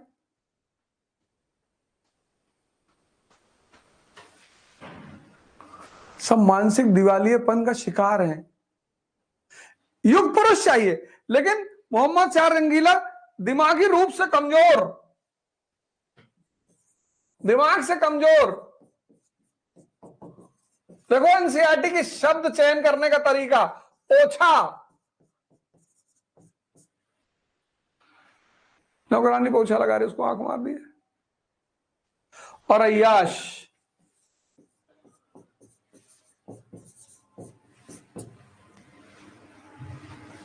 अय्याश, मुन्ना त्रिपाठी जा रहे हैं कोठे पे,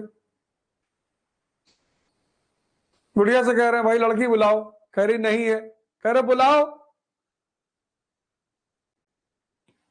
कल क्या कह रहा है बुढ़िया से, वो कह रहा बुलाओ नहीं तो तुम ही को पटकेंगे। ऐसे बात करोगे तुम किसी से? इतना तुम्हारे ऊपर जुनून सवार है, इतने पागल हो तुम। ये मुन्ना त्रिपाठी का डिस्क्रिप्शन है। ज्यादा सोचने की जरूरत ही नहीं, ये मुन्ना त्रिपाठी है।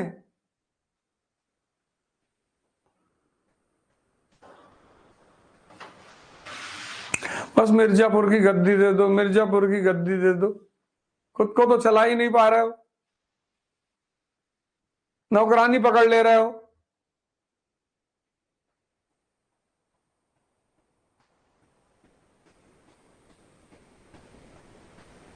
जीवन में हर चीज का एक आदर्श होना चाहिए। शेर क्यों, शेर शब्द है वो भी जानवर, लेकिन कितना गरिमा से यूज होता है शेर।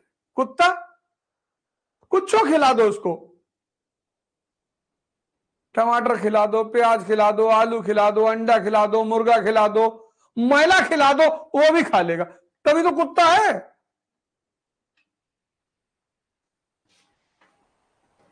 शेर, उसका एक स्टैंडर्ड है, पैरामीटर। मरा हुआ जानवर नहीं खाएगा वो, तभी तो शेर गरिमा का सूचक है। शिकार करेंगे, मारेंगे, दौड़ाएंगे तुमको। है दोनों जानवर, लेकिन जो तुम्हारा व्यवहार है, जो तुम्हारा व्यक्तित्व है, वो तुम्हें गरिमा दिलाता है। करते दोनों वही काम है।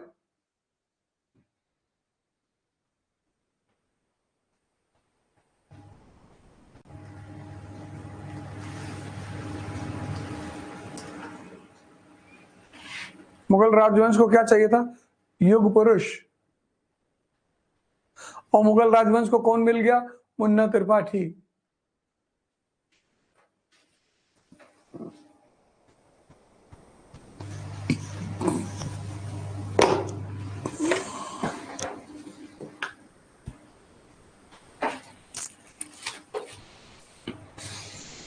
अब एक तो ये क्वालिटी, उसके साथ शासन पर कोई ध्यान नहीं। एक तो ये क्वालिटियां, उसके साथ शासन पर कोई ध्यान नहीं। षड्यंत्र में शामिल, षड्यंत्र में शामिल। अब जोड़ना, इन दोनों चीजों को जोड़ना।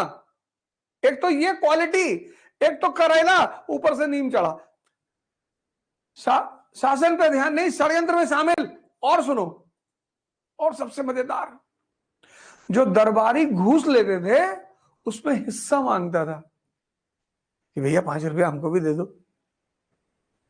तुम सोचकर, आंख बंद करके एक बार सोच के देखो, अकबर, मुगल बादशाह, उसके खानदान के लोग अपने चपरासी से 5 रुपया मांग रहे हैं, दरबारियों से ब्राइब में हिस्सा।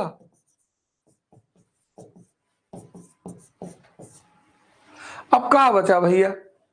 अब दोनों को मिला लो, इन दोनों को मिला के एक पिक्चर बनाओ इसकी तुम।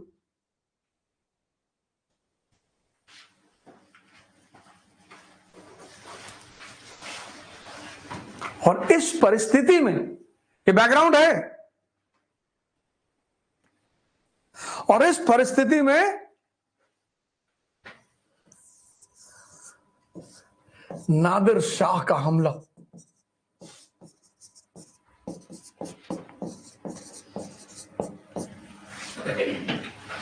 सेवनटीन 39,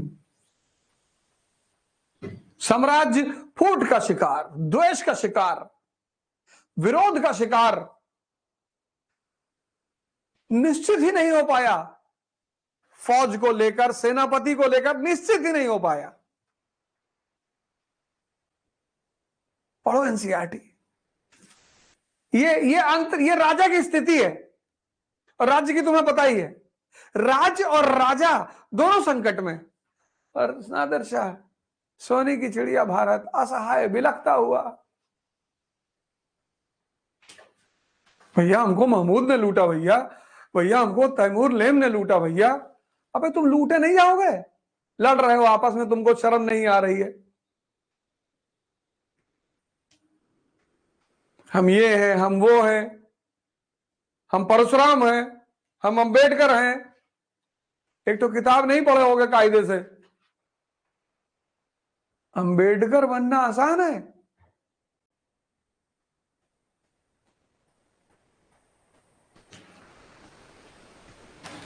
देख लो भारत की स्थिति, ऐसी परिस्थिति में कोई और आके लूट लेगा। अब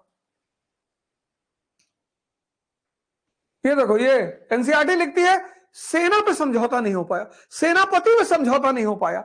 साम्राज्य किसका शिकार? द्वेष का, विरोध का, फूट का।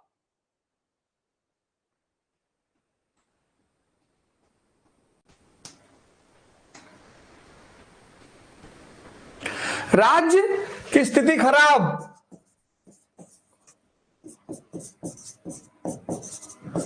राजा लंपट,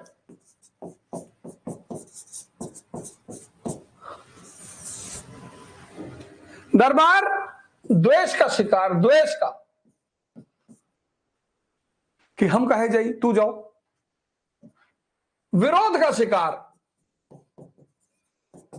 गुटबाजी का शिकार। ये देखो, ये डायग्राम बनाओ। राज्य की स्थिति खराब, राजा लंपट, और दरबारी द्वेष, विरोध, गुटबाजी।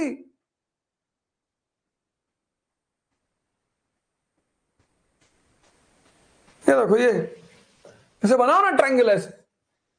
राज्य, राजा और दरबार, सबकी स्थितियां नोट कर लो। और इस परिस्थिति में करनाल का युद्ध, कोई भी एक बच्चा भी चला आता मध्य एशिया से, बच्चा 10-20 घुड़सवार लेके चला आया होता, बहुत मारता इनको। भैया हमको महमूद गजनी ने लूट लिया भैया। हम भैया सीधे शरीफ लोग, तुम सीधे हो?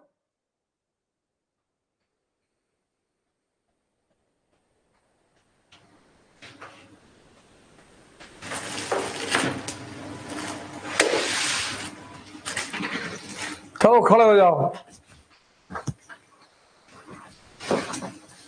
जनगण मन अधिनायक, जय हे भारत भाग्य विधाता। पंजाब सिंध गुजरात मराठा द्राविड़ उत्कल बंगा, विंध्य हिमाचल यमुना गंगा, उच्चल जलधि तरंगा। तब शुभ नामे जागे, तब शुभ आशीष मांगे, गाए तब जय गाथा। जनगण मंगल दायक, जय हे भारत भाग्य विधाता। जय हे, जय हे, जय हे, जय जय जय जय हे। जय हिंद।